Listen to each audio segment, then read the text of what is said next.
بسم اللہ الرحمن الرحیم۔ آج ہم روزوں کے بارے میں چند مسائل بیان کریں گے، لیکن آپ لوگوں کے لیے ضروری ہے کہ آپ ہمارے چینل پر یہ ویڈیو دیکھ لیں اور دوسروں تک پہنچائیں۔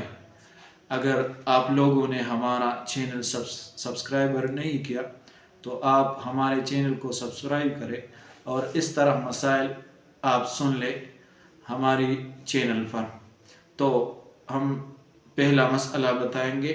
مسئلہ یہ ہے، گلاب یا مشک وغیرہ سونگھنا، داڑھی یا مونچھ میں تیل لگانا اور سرما لگانا مکروہ نہیں ہے، مگر جب کہ زینت کے لیے سرما لگایا یا اس لیے تیل لگایا کہ داڑھی بڑھ جائے، حالانکہ ایک مشت داڑھی ہے، تو یہ دونوں باتیں بغیر روزہ کے بھی مکروہ ہے اور روزہ میں بدرجہ اولا مکروہ ہے۔ تو یہ پہلا مسئلہ ہو گیا۔ دوسرا مسئلہ یہ ہے، ایک شخص کی طرف سے دوسرا شخص روزہ رکھنا چاہے تو نہیں رکھ سکتا، اگر ایک آدمی کے بجائے دوسرا آدمی روزہ رکھ لے تو یہ روزہ نہیں ہوگا۔ مسئلہ نمبر 3، حیض و نفاس والی کے لیے اختیار ہے کہ چھپ کر کھائے یا ظاہر، روزہ کی طرح اس پر رہنا ضروری نہیں ہے، مگر چھپ کر کھانا اولا ہے، خصوصاً حیض والی کے لیے، یعنی اگر چھپ کر کھائے تو یہ بہتر ہے۔ مسئلہ نمبر 4، رمضان کے ہر روزہ کے لیے نئی نیت کی ضرورت ہے۔ رمضان کے ہر روزے کے لیے نئی نیت کی ضرورت ہے۔ پہلی یا کسی تاریخ میں پورے رمضان کے روزوں کی نیت کر لی تو یہ نیت صرف اسی ایک دن کے حق میں ہے، باقی دنوں کے لیے نہیں ہے، یعنی یہ صرف اس روزے کے لیے نیت ہے، باقی روزوں کے لیے نہیں ہے۔ تو یہ 4 مسائل ہو گئے۔ 5 نمبر مسئلہ یہ ہے، عام طور پر ہمارے یہاں افطار کرنے سے پہلے جو دعا پڑھی جاتی ہے وہ دعا افطار کرنے کے بعد پڑھنی چاہیے، صحیح یہی ہے، یعنی افطار کے بعد یہ دعا پڑھنی چاہیے۔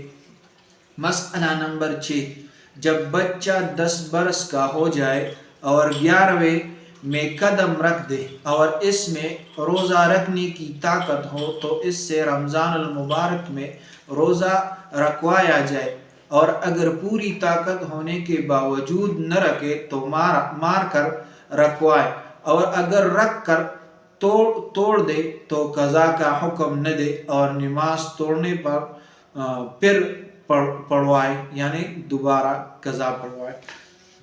مسئلہ نمبر 7، کان میں تیل ڈالا یا تیل چلا گیا تو روزہ جاتا رہا، اور پانی کان میں چلا گیا یا ڈالا تو نہیں۔ اگر کان میں تیل چلا گیا یا ڈالا تو اس سے روزہ ٹوٹ جاتا ہے، اور اگر کان میں پانی ڈال دیا یا خود بخود چلا گیا تو اس سے روزہ نہیں ٹوٹتا۔ مسئلہ نمبر 8، مرد نے پیشاب کے سوراخ میں پانی یا تیل ڈالا تو روزہ نہ گیا ہو، یعنی اگر مرد نے پیشاب کے سوراخ میں پانی یا تیل ڈالا تو اس سے روزہ نہیں ٹوٹتا، اگرچہ مثانہ تک پہنچ گیا ہو اور عورت نے شرمگاہ میں ٹپکایا تو جاتا رہا۔ اگر عورت نے شرمگاہ میں پانی ڈالا یا تیل ڈالا تو اس سے روزہ ٹوٹ جاتا ہے۔ مسئلہ نمبر 9، تل یا تل کے برابر کوئی چیز چبائی اور تھوک کے ساتھ حلق سے اتر گئی تو روزہ نہ گیا، یعنی اگر تل یا تل کے برابر کوئی چیز چبائی اور تھوک کے ذریعے حلق سے اتر گئی تو اس سے روزہ نہیں ٹوٹتا، مگر جب اس کا مزہ حلق میں محسوس ہوتا ہو تو روزہ جاتا رہا۔ اگر اس کا مزہ حلق میں موجود ہو اور اس کا مزہ لگ گیا تو اس سے روزہ ٹوٹتا ہے۔ مسئلہ نمبر 10،